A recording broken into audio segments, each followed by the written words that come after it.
I heard the thunder and lightning struck by your tower today. And though the world wasn't frightened. Hello Shadespire players, and welcome to another video on the evolving meta in Warhammer Underworlds Shadespire. If you've been paying attention to the online buzz since the final two Shadespire expansions had released, you're probably seeing a lot of hand-wringing and apocalypse predictions from the community about the new lurking bugbear, the Relic Liberator deck. The purpose of this series of videos is to review the deck, analyze how the deck works, and finally, figure out how to defeat it. This is going to be a two-part series. In this, the first part, we'll be analyzing the deck itself and discussing how it works, as if we were playing this deck ourselves. Armed with that information, in the second video in this series, we're going to look at how to kill it. Before we start in, as this is the first of these videos, I wanted to speak generally about why a build like this is actually important and healthy for the development of the game. First, I want to acknowledge that Warhammer Underworlds is an incredibly tightly designed game. I don't think any card exists that didn't have an immense amount of thought and playtesting put into it, and I think it's disingenuous of us not to take note of the fact that the entire season of Shadespire was developed all at once, and not only intended to be balanced at the end, but also balanced at the 4 critical breakpoints of the release schedule. The achievement of the Warhammer Underworlds team cannot be ignored. That being said, I understand how people can see a deck like this and believe that it's a detriment to the game, and that it's so far out of balance to destroy the sense of fair competition that the game has been designed around. But I posit to you today that this deck is not unbeatable, and in fact, it's not really even that good. A core tenet of game design is called the First Order Optimal Strategy, or FOOS. For those interested, Extra Credits did an excellent video on this that I'll link in the description, and I encourage you to check that out for a larger understanding of the FOOS aspect in game design. But in any case, a FOOS is meant to be a strong strategy that's easy to understand and use for a newer player, even maybe a bit obvious. This allows a new player to feel as if they are actually capable of being competitive in the game, and it prepares them for tactical thinking in the game's terms as they develop. In first-person shooters, this concept is usually represented by an easy-to-use weapon like a shotgun or a grenade launcher, more commonly called a noob tube. You'll find one or more FOOSes in just about any competitive game. For example, in Warhammer 40k, Space Marines are inherently designed to be a FOOS. However, it's worth considering that even the best pilot is going to struggle in taking a FOOS to the top heights of competition. The FOOS simply doesn't have the variance that a skilled and canny player is going to need to push truly high performance out of their strategy. Essentially, they have a flatter power curve.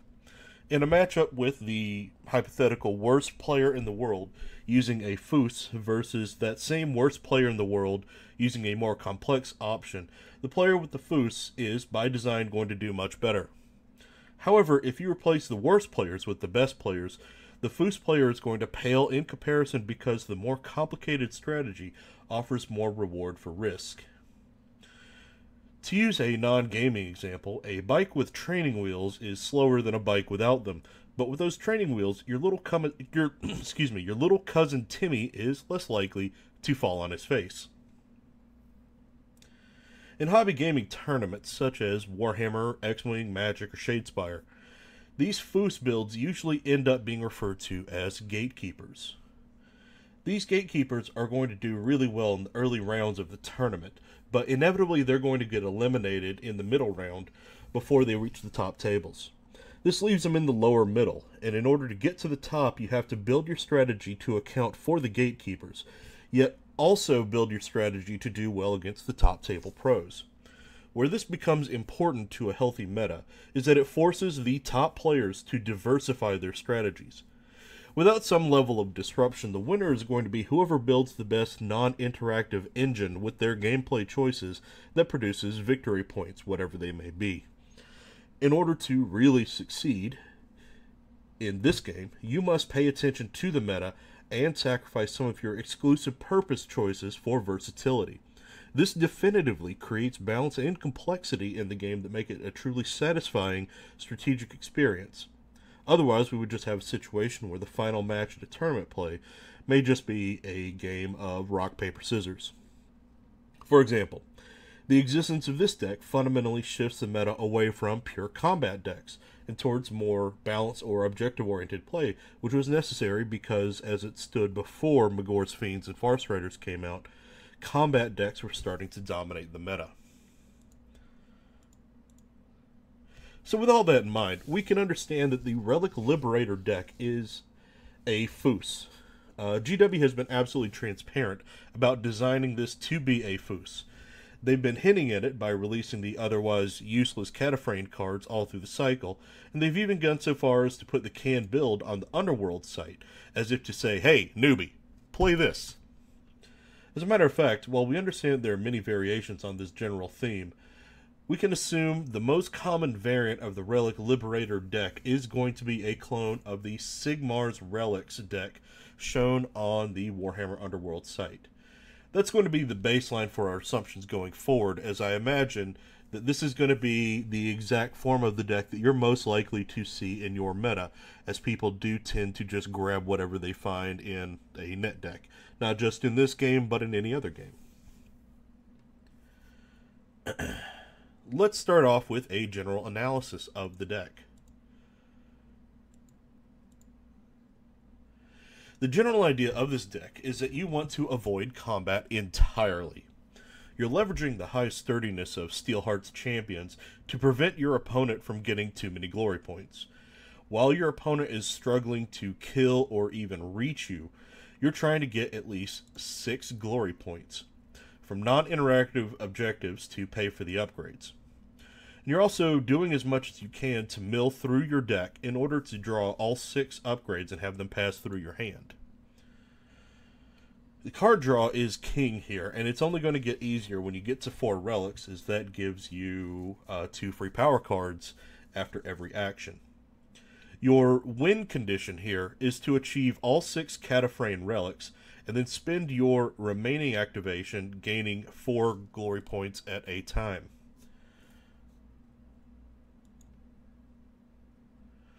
While the pitch on the site claims otherwise, I think this deck is highly dependent on winning the initial board roll.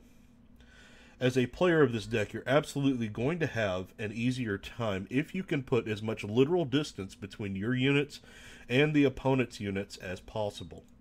If you don't win the board roll, you're going to want to pick a board that will allow you to get to the back of the board in 1 turn of movement. Luckily, this is actually every single board that exists in the game right now. In keeping with playing the distance game, you're going to want to deploy as far back as possible, and in fact, you want to spend activations moving further back until you're lining up all 3 Eternals on the back board edge. You'll also want to arrange Oberyn and Steelheart to block enemies from getting to Angarad, who is the best Relic Keeper, and also the best Stormcast in general. Angarad is the best. She's the best character that was ever made, ever, and honestly, the faction should just be Angarad. As for objective placement, this is a much more important factor of victory to this deck than I think most people realize. This deck punishes combat decks and other non-interactive decks, but it doesn't really have much to counter pure objective play. This means Skaven pure objective decks are going to be a hard counter. While you're humping the backline, there's nothing to stop Skaven from scoring multiple Supremacy objectives or other hold objective cards, Tactical Genius, Tactical Supremacy, and outpacing you on Glory Generation. Now there's 2 schools of thought that are immediately apparent in how to respond to this. The first option is to keep the objectives as far towards your side of the board as possible in order to prevent your opponent from getting to them in turns 1 and 2. This is going to work well against factions that are a little slower, such as basically anybody that's not Blood Reavers or Skaven. Even 3 movement factions are going to have to spend a considerable amount of resource in just reaching you. The Second option is to let your opponent have the objectives, keeping them far from your backline to slow them down instead of having them use all available movement to get to you. For example, if you suspect that your opponent does need to use objectives, they've got to make a painful choice in proceeding through and trying to get into combat with you and thereby ruining your plans, or taking some time to stand on the objectives in order to get some glory points, assuming that they do have some need for that. This is going to be, for example, a very strong strategy against Fire Slayers. Naturally, you can't decide where your opponent is going to put their objectives, but you can place yours in such a way as to give them little choice. I'll have a video on that later on. Alright, mulligan strategies.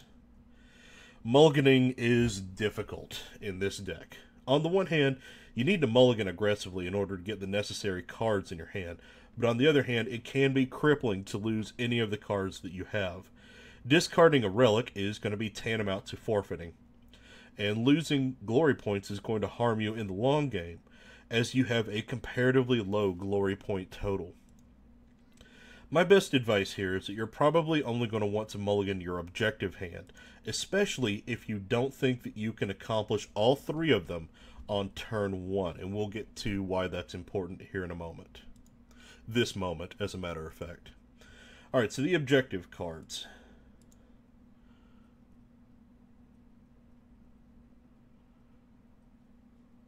Here we see the major weakness of this deck. You need to generate at least 6 glory points in the first 2 turns. 5 if you get lucky and you can use Spoils of Battle. Unfortunately, you have 0 score immediately objectives, and all of your other cards are either end of turn or third end phase cards. In fact, you have 9 objectives that score on the end of the turn and only award you 1 glory point. You're probably also not going to kill anything until late turn 2 or early turn 3. So you need to score all 3 objectives in your hand on turns 1 and 2. Your 2 end phase cards are functionally useless. In turns 1 and 2, they absolutely must be discarded. And in turn 3, you've already either won or lost regardless of these 2 cards. If you're looking to modify this deck at all, which I do strongly suggest if you're going to be playing this deck, I would ditch both of these immediately. It's also worth mentioning that all of your 1 glory objectives are extremely easy to counter if your opponent sees them coming. So, for example, Consecrated Area and Alone in the Darkness can be countered by a late turn Sprint, Spectral Wings, or Hidden Paths.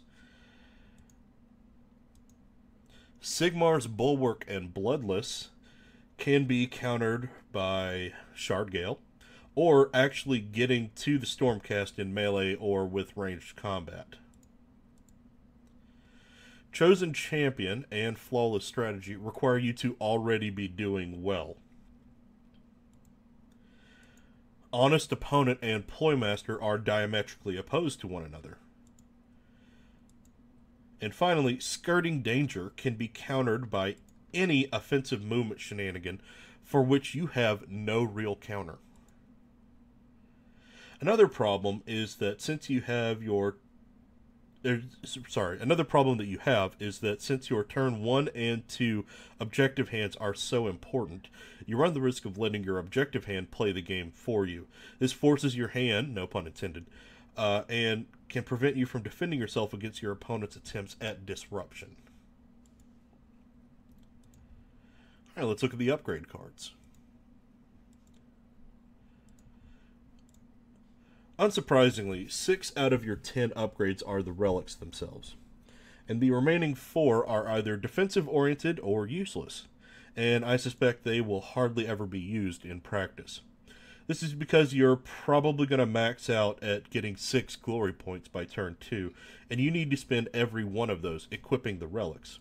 Once you have all the relics, then maybe you can spend a point on the health buffs from Great Fortitude, Blessed by Sigmar, or Deadly Fortune. But at that point, you probably already won, and Angarad, by this point, is probably nearly impossible to kill.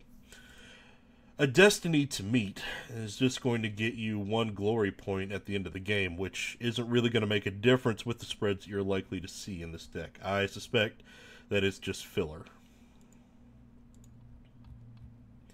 Since there's not a lot interesting there, let's move on to the ploy cards. The ploys are where this deck has all of its disruption defense, but unfortunately, there's not much to speak of. There are 4 movement shenanigans, 3 counters, and 3 others.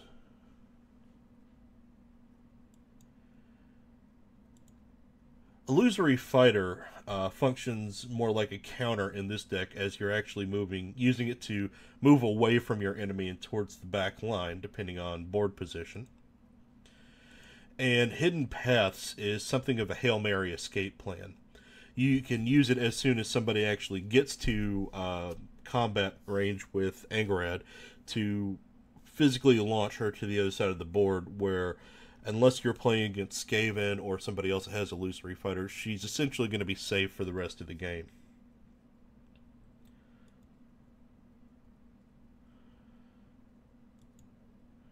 Earthquake and Great Concussion are probably there only to counter themselves, as they can greatly harm this deck, though you can use Great Concussion to generate more distance from your opponent.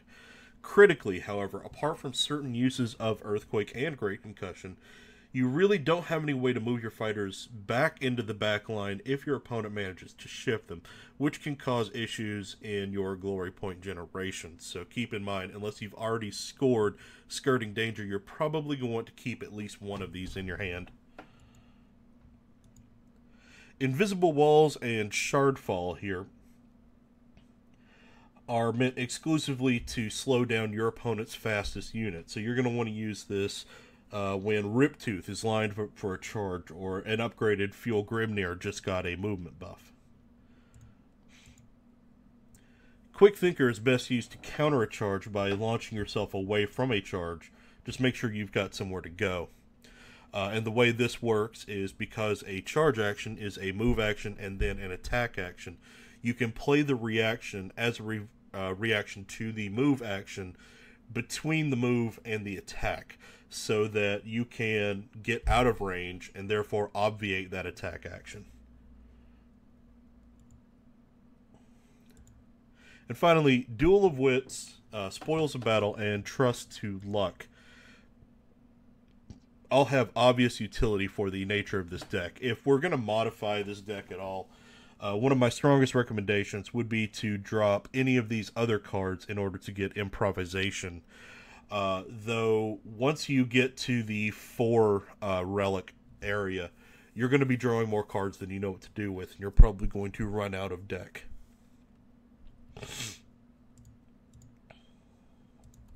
Just keep in mind, another major weakness of this deck is that nothing in your ploys has anything at all to help you kill things.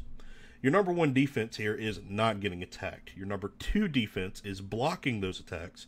And a distant third option is to kill whatever's attacking you with the Liberator's high base damage output. For instance, the very high reliability of Angarad's attack and the high damage of Steelheart and Oberyn's attacks.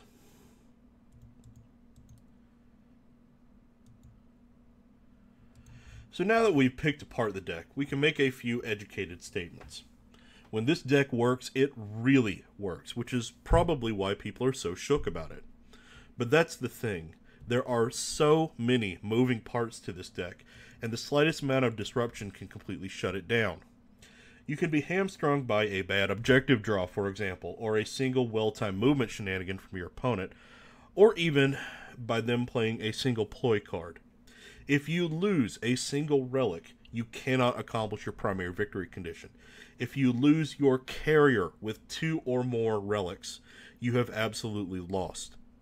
If your opponent manages to bridge the gap and get into melee with you, you'll probably lose out on a number of glory points that's going to leave you without the relics going into turn 3. ultimately, the reason why this deck is successful is because it's a FOOS, which means that if you're a player, and most beginning players are like this, and you don't have a plan, you're going to lose. Any strategic game, in any strategic game at all, if you don't have a plan, you're going to lose. This has the advantage of having a plan ready to go. It is a canned plan. This is the spam of decks. It's a canned meal. You don't really need to do anything with it. It's not good, but the plan is there. The recipe's on the back of the tin. All you have to do is follow those simple instructions. And this does well up against players that have not yet realized in order to win at Shadespire, you have to have a plan.